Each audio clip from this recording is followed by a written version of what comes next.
Supreme கோர்ட்டுக்கு போனது. Parliament Harrington Nariman அமர்விலே justice தீரன் வினோத் சிங் அமர்விலே அந்த வழக்கு வந்தது. அந்த வழக்கு வரும்போது நான் பேச வேண்டும் என்று துடித்தேன். பொறுங்கள் பொறுங்கள் என்றார் மிஸ்டர் நாரிமன். பிறகு என்னை பேச அனுமதித்த போது நான் முதல் வரிசைக்கு சென்று ஒவ்வொன்றாக எடுத்து ஸ்டெர்லைட் எப்படியெல்லாம் பாதிக்கிறது என்பதை சொல்ல ஆரம்பிக்கும் போது எனக்கு கொஞ்சம் பதட்டம் ஏற்பட்டு விட்டது. 20 நிமிடத்துக்குள் என்னை மணி அடித்து நிறுத்தி விடுவார்கள், எல்லா பாயிண்டையும் சொல்ல முடியாது என்று நினைத்த போது கொஞ்சம் பதட்டம் ஏற்பட்டு விட்டது. My lord, I have become nervous. I may not get the required time. எனக்கு பேச நேரம் கிடைக்காது என்பதனால் நான் பதட்டமாக இருக்கிறேன் என்றேன். நாரிமன் சிரித்துக் கொண்டே சொன்னார், Are you nervous? No, you have made us nervous. நீங்கள் பதட்டமாக இல்லை, எங்களை பதட்டமடைய செய்து விட்டீர்கள். அப்பொழுது நான் கடைசியாக சொன்னேன், இந்த வழக்கு சென்னையில் நீதியரசர் சிவஞானம், நீதியரசி பவானி சுப்பராயன் அமர்வுக்கு டெல்லியிலிருந்து சுப்ரீம் கோர்ட் அனுப்பிய போது நான் எழுந்து சொன்னேன், என்னுடைய 2 ரிட் மனுக்களும் இதே கோர்ட்டிலே நிலுவையில் இருக்கின்றன, அதை நீங்கள் சேர்க்கவில்லையே என்று. He called the court clerk. கோர்ட்டுக்கு மாஸ்டாவை உடனே கூப்பிட்டார். அவர் சொல்வது போல் அவருடைய 2 ரிட் மனுக்கள் இங்கே இருக்கிறதா என்ற போது, ஆமாம் 2 ரிட் மனுக்கள், அவர் போட்ட ரிட் மனுக்கள் இங்கே நிலுவையில் இருக்கிறது என்றவுடன், ஏன் என்னிடம் சொல்லவில்லை முதலில்? அதையும் சேர்த்து சென்னைக்கே அனுப்புங்கள், சென்னை நீதிமன்றத்துக்கே அனுப்புங்கள் என்று. சென்னை நீதிமன்றத்தில் அந்த 2 நீதிபதிகள் அதற்கு முன்பே ஜஸ்டிஸ் பால் வசந்தகுமார், ஜஸ்டிஸ் இன்னொரு நீதிபதி எலிபி தர்மராவ் ஆலையை மூடுவதற்கு தீர்ப்பளித்து விட்டார்கள் ஹைகோர்ட்டிலே. அதற்கு மேல்தான் இவர்கள் சுப்ரீம் கோர்ட் அப்பீலுக்கு போனார்கள். இப்பொழுது ஹைகோர்ட்டுக்கு திரும்பி வந்த பிறகு எனக்கு வாதிட நேரம் கிடைத்தது. நண்பர்களே, இது தற்பெருமையாக தன்னைத்தானே புகழ்ந்து கொள்கிறானோ என்று துணைவிலே சிலர் நினைக்கலாம். நான் பேசும் ஒவ்வொரு வார்த்தையும் இந்த வெளிச்சத்துக்கு முன்னால், இந்த நிலவுக்கு முன்னால் சத்தியமான வார்த்தைகள், உண்மை பெறாத வார்த்தைகள். அப்பொழுது அந்த நீதிமன்றத்தில் 2.5 மணி நேரம் பேசுகிற பொழுது, இங்கே சுட்டுக் கொல்லப்பட்டார்களே 13 பேர், அவர்கள் சுட்டுக் கொல்லப்பட்ட அன்று போலீசார் நெற்றிப்பட்டை குறிபார்த்து சுட்டுக் கொண்டார்கள். அந்த இரவு 8 மணிக்கெல்லாம் தூத்துக்குடிக்குள் பிரவேசித்தவன் தான் இந்த வைகோ. 13 சகோதர சகோதரிகளுடைய வீடுகளுக்கு சென்றேன். திரேஸ்புரத்தில் ஜான்சி என்கிற மீனவ சகோதரி குழந்தைக்கு கட்டுச்சோறு கொண்டு போகிற போது பக்கவாட்டிலே வந்த காவல்துறையினர் நெற்றிப்பட்டிலே சுட மண்டை உடைந்து மூளை சிதறி அங்கேயே ஜான்சி செத்து போனார்கள். அந்த மூளை சிதறல்களை எல்லாம் வாரி எடுத்து ஒரு துணியிலே போட்டுக்கொண்டு காவல்துறையினர் போய்விட்டார்கள். அதை போல இன்னொரு மாணவி சுனோனினி, அந்த தங்கை வீட்டுக்கு போனேன். சுவரில் முட்டி மோதிக்கொண்ட ஒரு தாயும் தந்தையும் உடன் பிறந்தவர்களும் இந்த பச்சை மண்ணை இப்படி கொண்டுட்டாங்களே, மண்டை சிதறி போச்சே, என் மகன் என்ன பாவம் செஞ்சா, கேட்க நாதியே இல்லையா என்று கதறினார்கள். 13 இல்லங்களுக்கும் அந்த இரவிலேயே சென்ற தமிழ்நாட்டின் ஒரே அரசியல்வாதி மறுமலர்ச்சி திராவிட முன்னேற்ற கழகத்தின் பொதுச் செயலாளர். அந்த இரவில் எவரும் வரவில்லை. அங்கே இவ்வளவு பெரிய படுகொலை நடந்ததை நான் நாரிமன் நீதிமன்றத்திலே சொல்லிவிட்டு, My Lord, the blood spilled on the soil of Tuticorin, which was brutally done with determination by the police of Tamil Nadu. தமிழ்நாட்டு போலீசார் திட்டமிட்டு அவர்களை கொன்றார்கள். அவர்கள் அவர்கள் சிந்திய ரத்தம், the spilled blood seeks justice from you. அவர்கள் சிந்திய ரத்தம் இந்த நீதிமன்றத்திலே நீதி கேட்கிறது என்று நான் சொன்னேன். அதே வார்த்தைகளை எங்கும் பதிவு செய்துவிட்டு மனுநீதி சமநீதி சோழன் சிலையை நீதிபதி ரத்னவேல் பாண்டியன் திறந்து வைத்தாரே, அந்த மனுநீதி சோழன் சிலை இருக்கிற இந்த உயர் நீதிமன்றத்திலே நான் கேட்கிறேன், தூத்துக்குடி வாழ் மக்கள், விவசாயிகள், மீனவர்களுக்கு நாதியே கிடையாதா? இவர்கள் இந்த ஆலையை அமைக்கிற போது புகைபோக்கி சிம்னி எவ்வளவு உயரம் இருக்க வேண்டும் என்று 1986 விதிக்கப்பட்ட சுற்றுச்சூழல் அமைச்சகத்தினுடைய சட்ட விதிகள் என்ன சொல்லுகிறது தெரியுமா?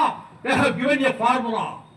அந்த அடிப்படையில் 391 டன் உற்பத்தி செய்கிற போது இப்போது இருக்கிற ஸ்டெர்லைட்டுடைய புகைபோக்கி உயரம் சரிதான். ஆனால் 1200 டன் இப்பொழுது உற்பத்தி செய்கிற போது 100 மீட்டருக்கு மேல் 110 மீட்டருக்கு மேல் அந்த சிம்னி புகைக்குழாய் இருக்க வேண்டும். இது சட்டப்படி விதிப்படி. அப்படி இல்லை. அதைவிட என்னவென்றால் குமரட்டியாபுரத்திலும் சில்வர்புரத்திலும் தெற்கு வீராண்டியாபுரத்திலும் போராடிய அந்த பெருமக்கள் அவர்கள் இந்த ஸ்டெர்லைட் ஆலையினுடைய 2வது விரிவாக்கத்தை எதிர்த்து போராடிய போது இதே ஸ்டெர்லைட் நிர்வாகம் கொடுத்த மெமரண்டத்தில் புகை போக்கியினுடைய உயரம் 165 மீட்டராக இருக்கும் என்று இவர்களே ஒப்புக்கொண்டு எழுதியிருக்கிறார்கள். அந்த ஆதாரத்தையும் இதோ தருகிறேன். ஆகவே அவர்கள் இந்த புகை போக்கியினுடைய உயரத்தை இனி குறைக்க மாட்டார்கள், குறைக்க முடியாது. இந்த ஆலையை இயக்க முடியாது, மூடுவதை தவிர அவர்களுக்கு வேறு வழி கிடையாது என்ற போது என் கண்களிலே இருந்து உருண்டோடிய கண்ணீரை பார்த்துவிட்டு you have become so emotional. நான் சொன்னேன், எங்கள் மக்கள், தமிழ் மக்கள், தூத்துக்குடி சுற்றுவட்டார மக்கள், அவர்கள் நோய்களுக்கு ஆளாகி, புற்றுநோய்களுக்கு ஆளாகி அவருடைய பிள்ளைகளும் மடிந்துவிடக் கூடாது என்ற கவலையில் அந்த சுட்டுக் கொல்லப்பட்டவர்களின் வீடுகளுக்கு சென்றபோது அந்த தாய்மார்கள் கதறி அழுதது என் நினைவுக்கு வருகிறது. அவரால் என் கண்ணீரை கட்டுப்படுத்திக் கொள்ள முடியவில்லை என்று அந்த உயர் நீதிமன்றத்திலே பதிவு செய்தேன். அதன் பிறகு வழக்கு நடைபெற்றுக் கொண்டே இருந்தது. ஆனால் இறுதியாக தீர்ப்பு ஸ்டெர்லைட் ஆலையை நிரந்தரமாக மூட வேண்டும் என்று நீதிபதி சிவஞானமும் நீதியரசி பவானி சுப்பராயனும் தீர்ப்பு வழங்கினார்கள். அந்த தீர்ப்பை எதிர்த்து ஸ்டெர்லைட் ஒன்றும் செய்ய முடியவில்லை. இப்பொழுது மக்களை திரட்டுகிறோம் என்ற பெயரில் கேவலம் அனில் அகர்வால் உலக கோடீஸ்வரர்களில் ஒருவன். அவன் விமான நிலையத்தினுடைய ஓய்வறையிலே உட்கார்ந்திருந்த எனக்கு எதிர் சோபாவே அவரும் அவரது மனைவியும் உட்கார்ந்திருந்தார்கள். எனக்கு யார் என்று தெரியாது. அப்பொழுது சொன்னார், my dear friend, you should become the chief minister of Tamil Nadu. Then only industry can flourish. நீங்கள் இந்த தமிழ்நாட்டுக்கு முதலமைச்சராக வேண்டும், அப்பொழுதுதான் தொழில் இந்த மாநிலத்தில் வளரும் என்றார். எம்பி ஆவதற்கே நமக்கு வாய்ப்பில்லை, நம்மை முதலமைச்சராக வேண்டும் என்று 10 டன் ஐஸ் கட்டியை நம் தலையிலே வைக்கிற இவன் யார்? எதற்காக இவ்வளவு பெரிய ஐஸ் கட்டி வைக்கிறான் என்று யோசித்துக் கொண்டிருந்த போது அவன் சட்டை பையிலிருந்து விசிட்டிங் கார்டை எடுத்து என்னிடம் கொடுத்தான்.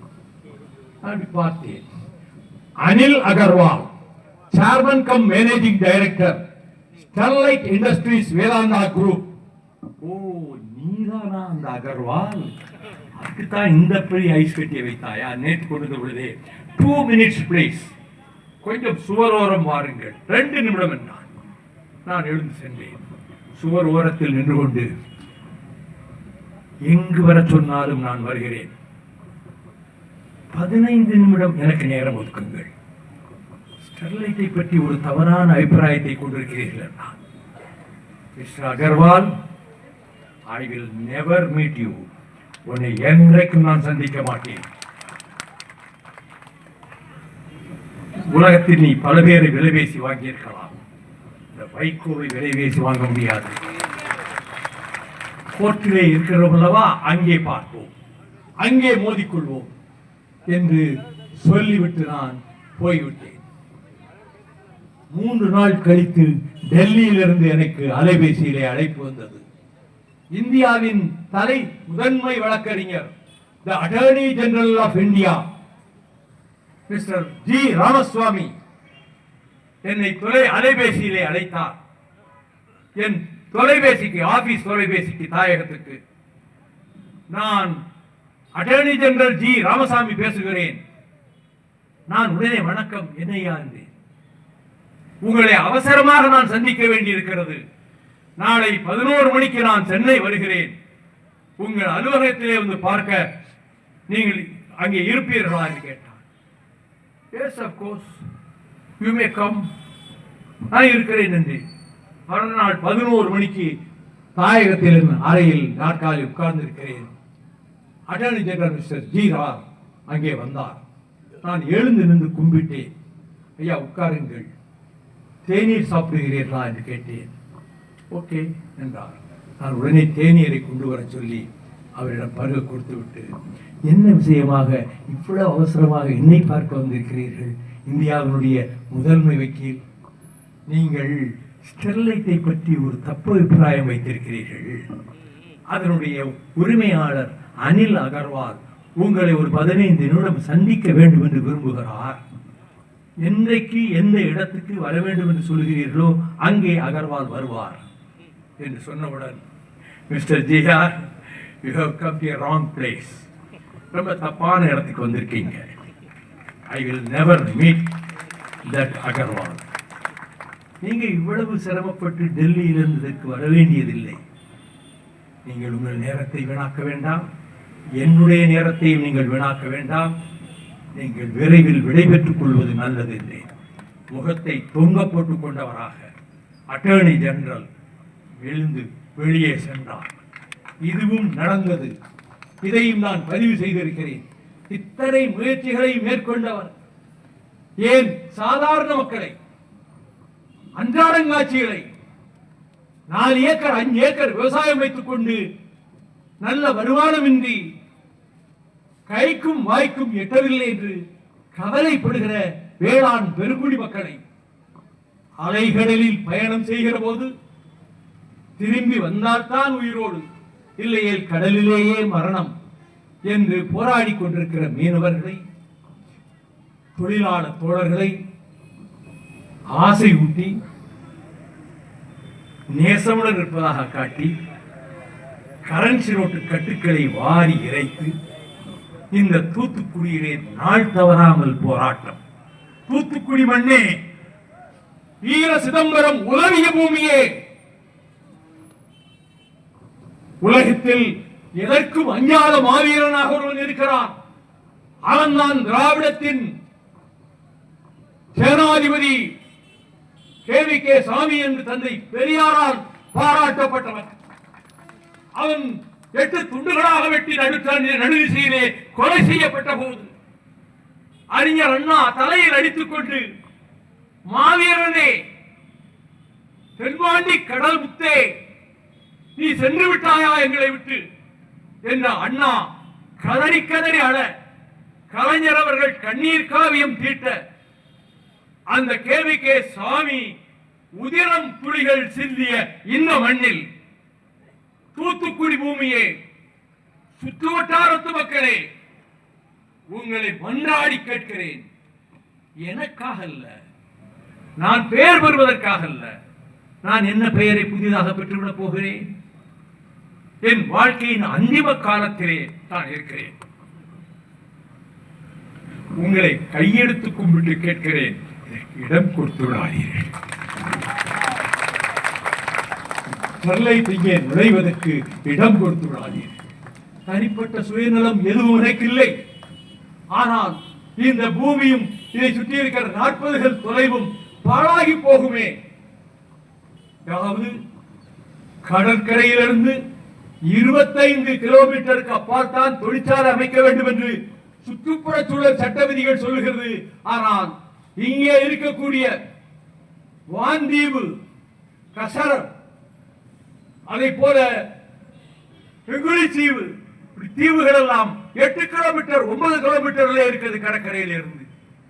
25 கிலோமீட்டருக்கு அப்பால் தான் ஆலை அமைய வேண்டும் என்ற விதியை தகர்த்து 15 கிலோமீட்டருக்கு உள்ளேயே பல தீவுகள் இருக்க இந்த ஆலையை திறக்க எப்படி அந்த அரசு அன்றைக்கு அனுமதி கொடுத்தது?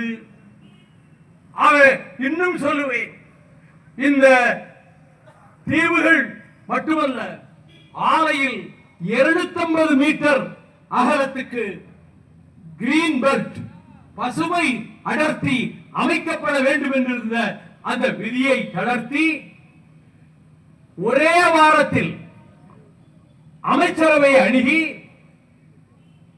250 மீட்டர் என்பதை 25 மீட்டராக மாற்றி உலக மகா யோக்கியத்தனம். 250 மீட்டர் கிரீன் பெல்ட் இருக்க வேண்டியதை 25 மீட்டர் இருந்தால் போதும் என்று மாற்றி இவ்வளவும் செய்துவிட்டு இன்றைக்கு மீண்டும் இதை திறக்க வேண்டும் என்று முயற்சிக்கிறாயே.